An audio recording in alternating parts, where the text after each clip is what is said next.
This is Akashvani.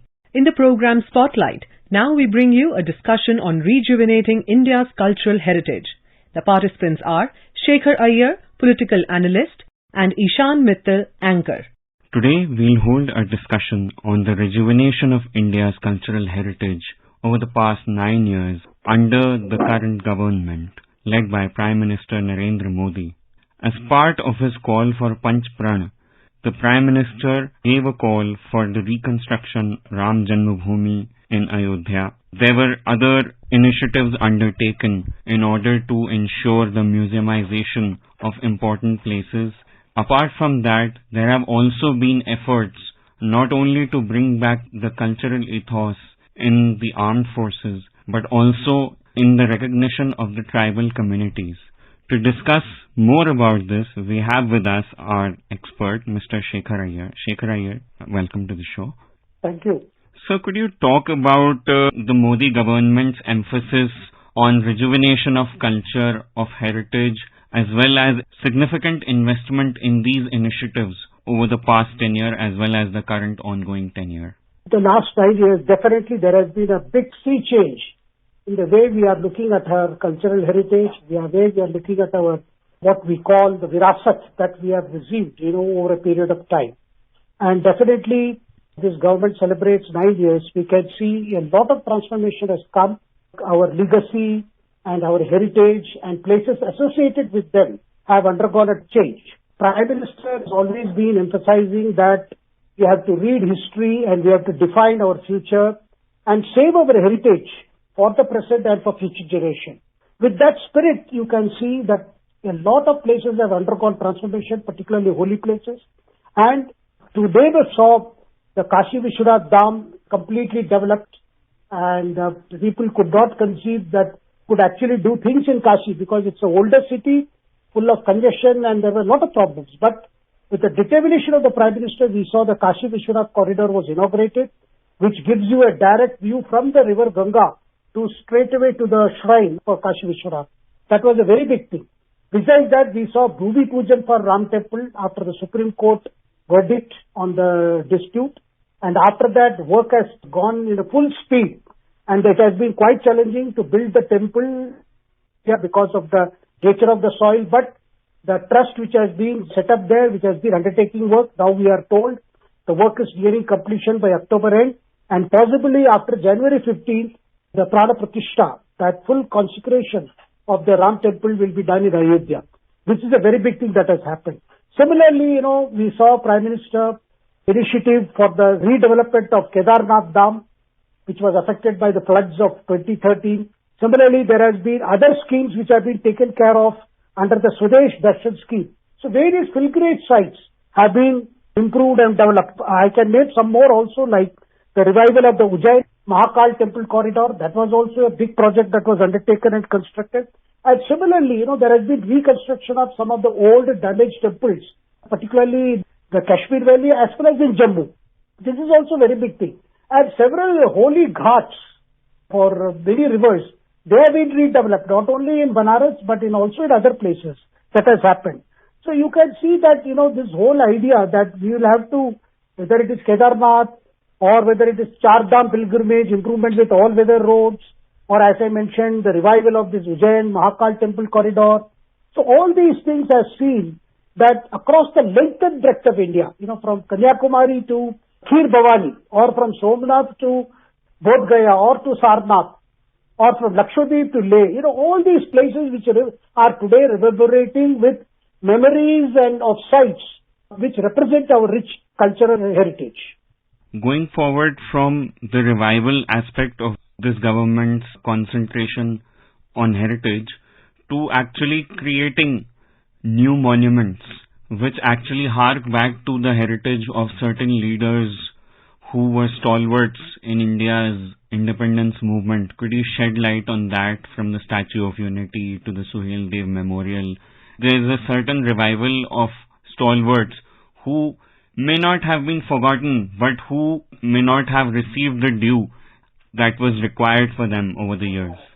Statue of Unity which has come up, the statue of Sardar Patel, Kevadia in Gujarat, that itself is a big tribute to the icon of our freedom movement. That is something that has, people, yes, Sardar Patel's role was not known that much before all this has happened. But this government has ensured that the due respect and due attention is given to the contribution of Sardar Patel. And this Statue of Unity, which was installed as a tribute to Sardar Patel's contribution, particularly in creating United India, has seen so many people visit the Kevadia to see that place and to appreciate the role played by Sardar Patel. Similarly, we have seen the Prime Minister has also installed statue of Netaji Subhash Chandra Bose in the India Gate, the canopy that was there, and that was also a long pending thing. This was particularly done on, we also saw Dr. Ambedkar being remembered, particularly with the construction of huge complex in Delhi. Similarly, we have seen other icons, like whether it is Adi Sankaracharya or Maharani Ahilyabai Holkar, all these people who have contributed to our cultural and spiritual heritage, they have been remembered in different ways. We have had conferences, we have had seminars explaining the role of them. So this is also important, and not to forget, the first National War Memorial was inaugurated during this last 9 years, because New Delhi did not have a war memorial for its brave hearts. Yes, India Gate served as a kind of tribute to those people who had lost their lives fighting for India under British, particularly in the First World War. But we did not have our own war memorial for the people who have lost for our free India. So that is our National War Memorial, people who gave up their life, who wore the uniform and served this country, remembered there with plaque and other symbolic. The eternal flame is burning there. Now similarly, we have seen how Jallianwala Bagh Smarak in Amritsar was redeveloped with more modern facilities and amenities. That's also a fitting ode to people who laid down their lives for this country. Then there is also a National Police Memorial. See, particularly the Central Police Forces, people who have served the Central Police Forces and who have laid down their lives in the cause of unity of this country. A tribute for them has also been made possible with the National Police Memorial in the heart of Delhi. And this Azadi Ka Amrit Mahotsav, we have seen, hundreds of forgotten freedom fighters, and they have been remembered and their due has been given. Truly, there has been a lot of emphasis on tangible aspects of heritage. We will move forward to talk about more intangible aspects such as education, especially the new education policy, which seeks to lay emphasis on education in the mother tongue, in traditional languages such as Sanskrit. So, what is the kind of importance that these steps hold? How do they rejuvenate, if not lost, but to some extent, something that is not in tangible use today, some kind of knowledge system? There has also been a lot of emphasis on establishing knowledge databases, in terms of establishing museums as well, in terms of conserving manuscripts. So if you could talk about that kind of heritage, which is tangible to some extent, but also intangible because it is very far removed from our everyday life.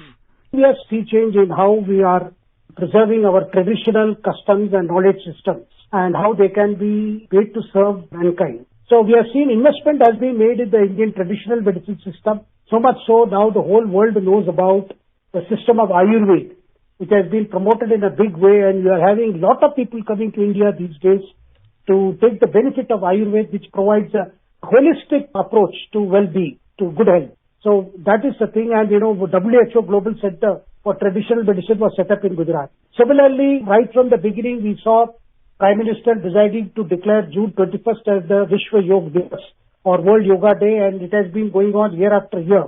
And apart from that, we have seen that the Prime Minister particularly has been emphasizing the fact that the new education policy particularly, it speaks for promoting Indian languages and giving emphasis to education through our own mother tongue is going to strengthen not only our cultural values and our cultural tradition, but it will also bring, right from the child gets exposure to heritage that this country has got, that which has got, which has come and how it has been preserved. The child gets exposed. That's the one big thing. And second thing is, we have seen, you mentioned about how do we preserve our cultural past? Because that's a big challenge. So since 2014, you saw the Ministry of Culture undertook a program of digitization of 10 governments under India. more than 3 lakh ancient manuscripts have been digitized under the National Mission for Manuscripts. In the budget 23-24, that establishment of a digital epigraphy museum, which is also called the Bharat Shared Repository of Investment, that is Bharat Shri, that was launched, where 1 lakh ancient inscriptions will be digitized in the first stage. So several other initiatives we have seen, including the Rashtrapati Bhavan Museum, then setting up of the National Maritime Museum in Lothal in Gujarat, then Pradhan Mantri Sangrahalaya. Initially the focus was only on our first Prime Minister, but our Prime Minister desire was all those leaders who have served as Prime Minister. There must be a museum which will showcase everybody, right from Nehru onwards to Dr. Manmohan Singh. This museum has come up and it is called the Prime Minister's Museum because this is also something we have seen which showcases the life and legacy of all the Prime Ministers. So you can see that, several measures like this, which is basically to, remind people. And one more thing I wanted to draw here, you see, showcasing Indian culture has been a priority of this government. And we can see it in different ways. Earlier, when heads of state came to visit India, they usually came to Delhi and after that they made a quick trip to Agra, visited the Taj Mahal and would go back. And they would not know much about the other religious places, other spiritual places and other actually wonders of the world that India has had, but did not get exposure. So you have seen Prime Minister taking the Australian Prime Minister to Akshardham. You had the First Lady of Korea. She came and she joined in the celebration, particularly the Deep Utsav in Ayodhya. Then you have had going to Amritsar, visiting the Swarna Mandir. Then several things like this. The Chinese President Xi Jinping went to Kanchipuram and also to Gujarat. Now the G20 is happening. G20 will be held in Delhi in September. But before that we have had several subcommittees of G20 meeting in different cities, different places, where the local culture has been highlighted, local artisans have been given an opportunity to showcase their work. So this is a unique opportunity that we have seen because India is hosting the G20 summit, where the emphasis has been, as the Prime Minister desired, to showcase our rich heritage so that the world gets to appreciate it. This intangible heritage to something that is very ancient. The return of statues that were taken from India. More than 200 statues were returned to India since 2014 compared to just 13 before 2014. What does this signify? How does this elaborate on this government's emphasis that India's heritage should not just be disseminated amongst its people, but they should also have access to the lost parts of its heritage?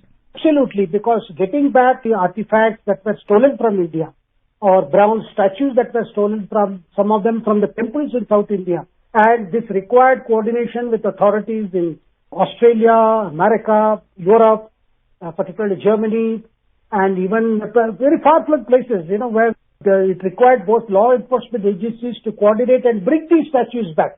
And these countries, where these statues were taken, their governments also realized that it's unfair for stolen goods to come to their country and being auctioned there, whereas the rightful place for all this was our statues must return to India, and that is what has happened. And that required a sustained effort by the government of India and including its law enforcement agencies. Thank you, sir. I think you couldn't have described it better by saying that the approach of the government is not just to educate the people, but it's a holistic approach which touches all aspects of culture and heritage that is tangible and intangible. Thank you so much for your time, Mr. Iyer. Thank you. Thank you very much. You were listening to a discussion on rejuvenating India's cultural heritage. The participants were Shekhar Iyer, political analyst, and Ishan Mittal, anchor. This program was produced and presented by the News Services Division of Akashvani. You can listen to it on our mobile app News on AIR. This program is also available on our YouTube channel News on AIR Official.